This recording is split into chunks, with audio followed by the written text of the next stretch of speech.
और अब बात भोपाल की करेंगे, जहां मंत्रियों को जल्द जिलों का प्रभार मिलेगा। जल्द ही मंत्रियों को जिलों का प्रभार सौंप दिया जाएगा। बीजेपी संगठन की भी राय ली जा रही है। 15 अगस्त को प्रभारी मंत्री जिलों में झंडे फहराएंगे और अब ट्रांसफर के लिए प्रभारी मंत्री की अनुशंसा अहम मानी जा रही है। मंत्रियों को जल्द ही जिलों का प्रभार मिलेगा। बीजेपी संगठन की भी राय ली जा रही है और ट्रांसफर के लिए प्रभारी मंत्री की अनुशंसा बेहद अहम है। मंत्रियों को जल्द ही जिलों का प्रभार मिलेगा। 15 अगस्त को भी एक अहम जिम्मेदारी बीजेपी संगठन की भी इसमें राय ली जा रही है, तो थोड़ा इंतजार और करना होगा। मंत्रियों को जल्द जिलों का प्रभार मिल जाएगा बीजेपी संगठन की राय के बाद। 15 अगस्त को प्रभारी मंत्री जिलों में झंडे फहराएंगे। शैलेंद्र भदौरिया संवाददाता साथ जुड़ गए हैं। शैलेंद्र, अभी इंतजार थोड़ा और करना होगा क्योंकि मंत्रियों को उनका प्रभार नहीं मिला है, लेकिन जल्द संगठन से राय मशवरे के बाद उन्हें मिल भी सकता है। बिल्कुल आपने ठीक कहा कि मध्य प्रदेश की सरकार को गठन हुए लगभग 7 महीने का समय बीत चुका है और 7 महीने के बाद भी मंत्रियों को प्रभार के जिले अब तक आवंटित नहीं किए गए थे, जिससे कहीं ना कहीं जो स्थानीय कार्यकर्ता उनको परेशानियों का सामना भी करना पड़ रहा था। देखिए, क्योंकि प्रभारी मंत्री का बहुत महत्वपूर्ण योगदान जिले के विकास को लेकर होता है, क्योंकि जब भी कोई बैठक होती है तो उसमें प्रभारी मंत्री जब वहां पर मौजूद रहते हैं, जो कार्यकर्ता हैं, जमीनी कार्यकर्ता, उनसे वो फीडबैक लेते हैं और उसी के आधार पर सरकार को अवगत कराते हैं कि फलाना जिले में कौन से विकास कार्य होने चाहिए। लेकिन चूंकि 7 महीने से कोई भी प्रभारी मंत्री जिले का नहीं था, तो ऐसे में कार्यकर्ता भी आखिर अपने विकास काम के लिए किसके पास जाएं, ये बड़ी समस्या का सामना जो है वो लगातार बीजेपी में देखने को मिल रहा था। हालांकि जिस तरीके से मुख्यमंत्री डॉक्टर मोहन यादव ने लगातार अलग अलग संभागों के विधायकों की बैठक ली और अलग अलग विधानसभा के रोड मैप तैयार करने की बात की, तो उसमें देखिए प्रभारी मंत्री का अहम योगदान रहने वाला है और यही अब जानकारी निकलकर सामने आ रही है कि जल्द ही जो मंत्री हैं उनको अपने अपने प्रभार के जिले दे दिए जाएंगे और एक मंत्री को 32 चूंकि मध्य प्रदेश सरकार में मंत्री है और ऐसे में कुछ मंत्रियों को 1 से 2 जिलों के प्रभार भी दिए जा सकते हैं। इसके साथ ही देखिए ट्रांसफर पोस्टिंग की प्रक्रिया भी अब शुरू होने वाली है और जिस तरीके से मध्य प्रदेश सरकार की तरफ से नियम बनाया गया था कि प्रभारी मंत्री की टीम के बाद ही जो है वो ट्रांसफर पोस्टिंग हो सकेंगे, तो ऐसे में अब संगठन से भी राय ली जा रही है, तो जल्द ही प्रभारी मंत्री के जिलों का ऐलान भी बने रहिए शैलेंद्र, आगे भी आपसे जानकारी लेंगे। फिलहाल शुक्रिया।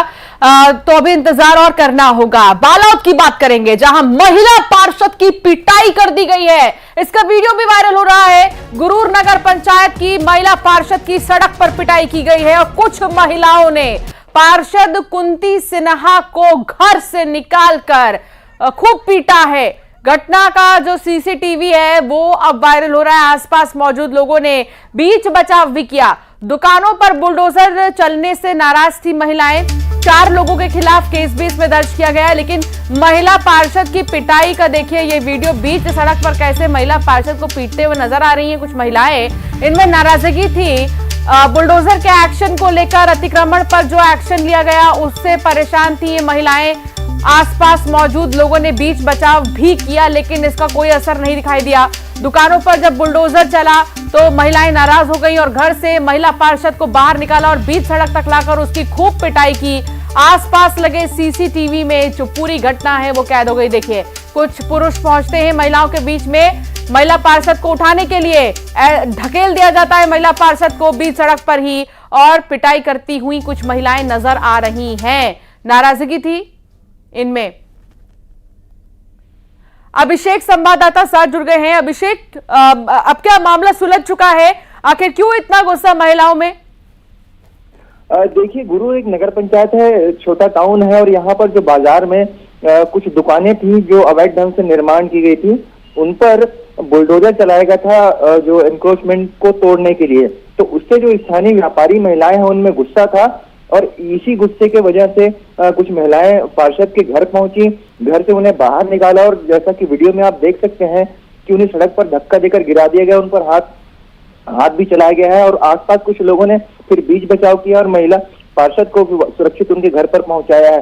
पूरे मामले पर अजूनी माफ कीजिएगा गुरूर थाने में शिकायत की गई है और 4 महिलाओं के खिलाफ अपराध भी दर्ज कर लिया गया है। जी, बहुत शुक्रिया जानकारी साझा करने के लिए। आगे बढ़ेंगे और बात करेंगे भोपाल की, जहां एक पिता ने अपने ही बीमार बेटे की हत्या कर दी। हत्या के बाद वो खुदकुशी करने के लिए भी घर से बाहर निकला था, लेकिन उसकी हिम्मत ही नहीं हुई, जिसके बाद थाने में आत्मसमर्पण कर दिया। पुलिस के पूछताछ में बताया कि बेटा लंबे समय से बीमार था, इलाज के लिए पैसे नहीं थे, कर्जे में डूब रहा था पिता, और बेटे को तड़पते नहीं देख पा रहा था, जिसके बाद उसने गला घोटकर उसकी हत्या ही कर दी। अब बयान के आधार पर पुलिस ने पिता पर हत्या का केस दर्ज कर उसे गिरफ्तार कर लिया है।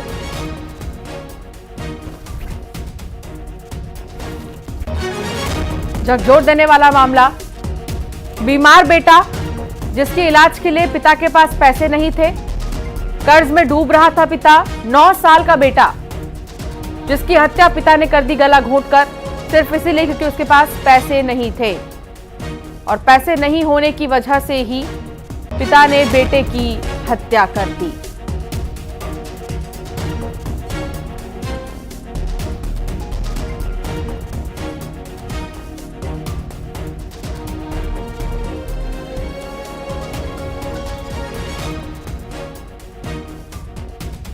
शैलेंद्र भदौरिया संवाददाता साथ जुड़ गए हैं। शैलेंद्र, काफी झकझोर देने वाला मामला है ये। पिता ने बेटे की हत्या कर दी सिर्फ इसीलिए क्योंकि उसके पास पैसे नहीं थे, कर्ज में डूब रहा था और बेटा तड़प रहा था बीमारी से। बिल्कुल बिल्कुल आपने ठीक कहा कि बिल्कुल ये बहुत ही मार्मिक खबर ये सामने निकल कर आई है। जिस तरीके से कल देर शाम कोलार थाना इलाके में रहने वाले एक पिता ने जो सिक्योरिटी गार्ड की नौकरी करता था, उसने अपने ही 9 साल के बच्चे की गला दबाकर हत्या कर दी। हत्या के बाद वो खुद आत्महत्या के लिए कहीं जा रहा था, लेकिन उस दौरान उसका मन शायद कचोट गया और उसके बाद वो खुद पुलिस थाने पहुंचा और पुलिस थाने में जाकर उसने थाना प्रभारी को बात बताई कि उसका बच्चा जो है डाउन सिंड्रोम नामक बीमारी से लगातार वो पीड़ित था, वो उसका इलाज भी करा रहे थे, लेकिन इलाज के लिए पर्याप्त उसके पास पैसे नहीं थे, जिसको लेकर उसने कई बार कर्ज भी लिया। लेकिन जब लगातार कर्ज उसके ऊपर हो रहा था और बच्चे की हालत में कोई सुधार नहीं हो रहा था, और यही कारण है कि उसने बच्चे को की गले दबाकर हत्या कर दी। उसके बाद उसने खुद को सरेंडर कर दिया। काफी ज्यादा दुखद है और सुनने में झकझोर देने वाली है। हालांकि पिता ने सरेंडर भी कर लिया है। अब इसमें आगे की कार्रवाई के लिए इंतजार करना होगा। बहुत शुक्रिया शैलेंद्र जानकारी साझा करने के लिए। अब आपको सीधे लिए चलते हैं मुंबई, जहां तमाम जितने भी इन्वेस्टर्स हैं उनसे मुलाकात के लिए पहुंचे हुए हैं मुख्यमंत्री डॉक्टर मोहन यादव, और निवेश के अवसर मध्य प्रदेश में किस तरह एक बड़े लेवल पर है वो उसके ही उससे जुड़ा एक पावर पॉइंट प्रेजेंटेशन जो है दिखाया जा रहा है। weaves together a testament of growth in textile sector and empowerment of women. India's largest producer of soya, pulses, oil seeds, coriander, orange and medicinal crops, MP has won the Krishi Karman Award 7 times in a row. This rich resource base offers opportunities for agri and food processing sector. In MP, nature keeps giving. The only diamond-producing state of India, Madhya Pradesh, has leveraged its mineral wealth to build industries like cement and power, and has untapped potential to be explored. Abundance is MP's greatest virtue. MP sources a fifth of its total energy from renewable sources and is home to one of the largest single-site solar power project, with a one-of-its-kind floating solar park in the pipeline. MP's pharma and health sciences sector has grown by leaps and bounds and is now scaling up the value chain through a medical devices park. India's cleanest state is also home to India's cleanest city, Indore, which is the IT hub of MP, showing the nation a way forward in sustainable, harmonious and fast-paced growth with ease of living. Progress is MP's greatest proposition, with over 1,100 women-led startups, more than 2,500 tech startups, and over 45 incubators. MP is a prime equity holder in the country's tech revolution, powered by an ingenious talent pool and driven by a generation of young and courageous entrepreneurs. The startup landscape is witnessing an unprecedented growth. Entrepreneurs are MP's greatest asset. और अब बात करेंगे मुरैना की, जहां युवक ने खुद को गोली मार के खुदकुशी कर ली है। दरअसल पूरा मामला प्रेम प्रसंग से जुड़ा हुआ है। युवक ने आत्महत्या कर ली है, खुद से सीने पर गोली मारी और मौके पर ही युवक की मौत हो गई। गर्लफ्रेंड की शादी के बाद आत्महत्या का उसने कदम उठाया है। जौरा थाना क्षेत्र के सांकरा रोड स्थित बिजली घर के पास की ये घटना, और युवक ने काफी दर्दनाक कदम उठाया। गर्लफ्रेंड की शादी हो गई जिससे वो दुखी हो गया और उसने इतना बड़ा कदम उठा लिया।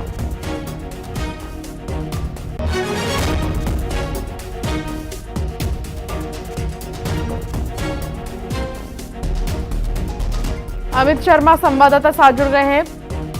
अमित, हथियार कहां से आया युवक के पास और क्या जानकारी मिल रही है? अब जांच कहां तक पहुंची है? आप बिल्कुल देखिए, ये पूरा घटनाक्रम जौरा थाना क्षेत्र के सांकरा रोड का है, जहां पर एक ही युवक ने उसकी गर्लफ्रेंड की शादी हो गई थी और प्रेम प्रसंग से ये पूरा जो मामला बताया जा रहा है। शादी हो जाने के बाद वह एकदम से सदमे में चला गया और वो पूरे तरीके से टूट चुका था, उसका ऐसा है उनके परिजनों का कहना है। उसके बाद उसने कुछ नहीं देखा, परिवार की तरफ भी नहीं देखा और 12 बोर का जो देसी कट्टा होता है, अवैध हथियार के रूप में उपयोग होता है, उस कट्टे से लेकर के अपने ही सीने में गोली दाग ली और उससे उसकी मौत हो गई। फिलहाल इस समय जब गोली चलाई थी उस समय उसकी छोटी बहन और मां भी घर पर मौजूद थी। तत्काल ने पुलिस को सूचना दी। पुलिस ने मौके पर पहुंच के देखा तो जो युवक था उसकी डेथ हो चुकी थी। उसके बाद पुलिस अस्पताल लेकर के पहुंची, लेकिन डॉक्टरों ने मृत घोषित कर दिया।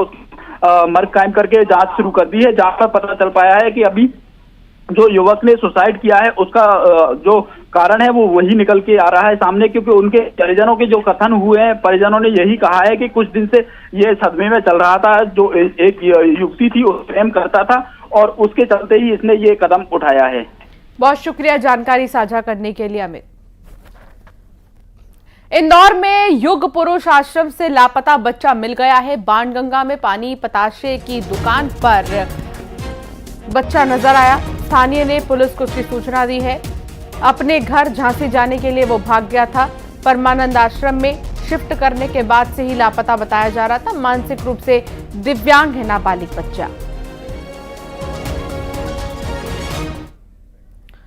और अब बात पन्ना की करेंगे, जहां महिला ने फांसी लगाकर आत्महत्या कर ली है। पैरों की जांघों पर लिखा है 3 लोगों के नाम। परिजनों ने तीनों युवकों पर परेशान करने का आरोप लगाया। पुलिस द्वारा मामला दर्ज नहीं करने पर परिजनों का गुस्सा फूटा है।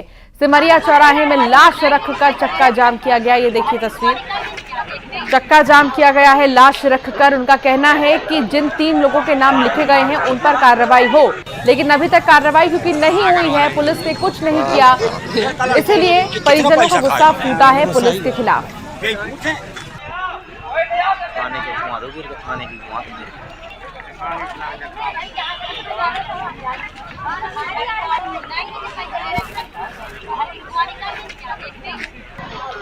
घटना जो है वो 11/7 की है।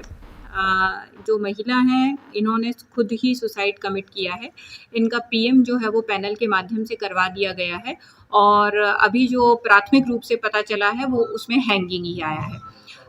जहाँ तक इनके परिजनों का यह क्लेम है कि उनको कुछ लोग परेशान कर रहे थे, तो मैं आपको बता दूं कि मामले में मर्ग का कायम किया जा चुका है और जिन 3 लोगों के नाम उन्होंने लिखे थे उनको लोकेट करने की कोशिश की जा रही है और साथ ही अभी इसमें परिजनों के कथन भी शेष हैं और जैसे ही परिजनों के कथन शेष हो जाते हैं और जो अन्य हमें साक्ष्यों की ज़रूरत है वो कलेक्ट करके इसमें शीघ्र ही कायमी की जाएगी और जो आरोप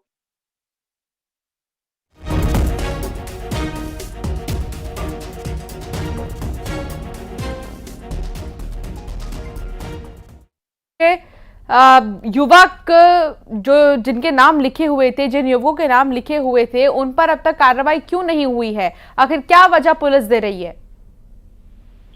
जी अंशिका, मैं आपको बता दूं, पुलिस का कहना है कि जो नए अभी कानून बने हुए हैं उनके तहत कुछ साक्ष्य मोबाइल पर भी होते हैं, कुछ साक्ष्य नए साक्ष्य अधिनियम के तहत कार्रवाई होगी, तो साक्ष्य जुटाए जा रहे हैं। हालांकि महिला की हैंड राइटिंग भी मिला ली गई है, जो उसने अपने अंग पर नाम लिखे थे।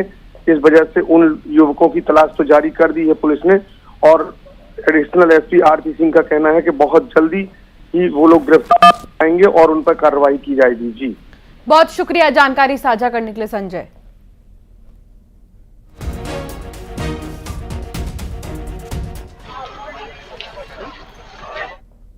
खबर भोपाल से है, जहां नर्सिंग घोटाले को लेकर एक्टिव हुई है कांग्रेस और नर्सिंग घोटाले में 18 एफआईआर कांग्रेस जो है वो कराएगी। तत्कालीन चिकित्सा शिक्षा मंत्री पर भी एफआईआर कराएगी।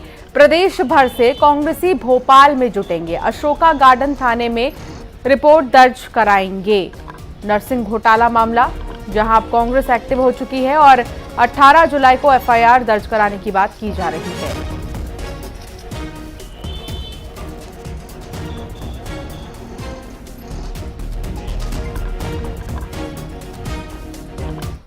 सरकार के तत्कालीन चिकित्सा शिक्षा मंत्री विश्वास सारंग के कार्यकाल में हुए नर्सिंग घोटाले, महाघोटाले के विरुद्ध कांग्रेस 18 जुलाई को माननीय प्रदेश कांग्रेस कमेटी के अध्यक्ष जीतू पटवारी जी के नेतृत्व में प्रभात पेट्रोल पंप से पैदल मार्च करते हुए अशोका गार्डन थाने में जाकर के रिपोर्ट दर्ज कराएगी और मांग करेगी कि माननीय मंत्री हो या उनके कोई भी नुमाइंदे हो या इससे जुड़े हुए कोई भी बड़े से बड़ा मगरमच्छ हो, उसके खिलाफ सख्त कार्रवाई होनी चाहिए। और ये कार्रवाई नहीं होती है तो ये क्रम हमारा जारी रहेगा। अभी तो नरेला विधानसभा है, पर पूरे प्रदेश स्तर पर मैं समझता हूं नर्सिंग घोटाले में जो पीड़ित हुए उस परिवारों के साथ कांग्रेस खड़ी रहेगी और लगातार मांग करती रहेगी कि इस नर्सिंग घोटाले की निष्पक्ष। खंडवा के ओंकारेश्वर में अद्भुत नजारा देखा है। आदि गुरु शंकराचार्य की प्रतिमा से आसमान में विहंगम छवि का नजारा दिखाई दिया है। रात 12 बजे जब अलौकिक छवि नजर आई तो लोगों ने कैमरे में कैद कर लिया और अब 108 फीट की आदि गुरु शंकराचार्य की प्रतिमा से बनी छवि वायरल हो रही है। बता दें कि ओंकार पर्वत पर आदि गुरु शंकराचार्य की प्रतिमा विराजित है और एक ये छवि जो आप देख रहे हैं ये काफी अद्भुत छवि है जिसे लोगों ने अपने कैमरे में कैद किया। बुलेटिन में फिलहाल इतना ही, आगे भी खबरों का सिलसिला जारी रहेगा।